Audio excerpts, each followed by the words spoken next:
আর March মাসের একেবারে শেষের দিকে আমরা রয়েছি, আর এই সময় পাহাড়ে তুষারপাতের খবর পাওয়া যাচ্ছে। দার্জিলিং এ বৃষ্টি, সান্দাকফুতে তুষারপাত, বরফের চাদরে ঢাকলো সান্দাকফু। দেখছেন সেই ছবি, কনকনে ঠান্ডা, কাঁপছে পাহাড়ের একাংশ।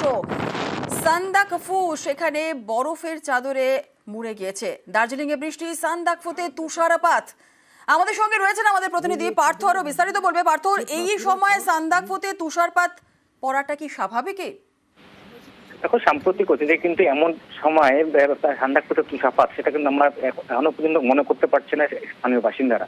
কেননা এই সময় আমরা দেখেছি ফেব্রুয়ারি লাস্ট উইক পর্যন্ত কিন্তু তুষারপাত হয়েছে সান্দাকফুতে।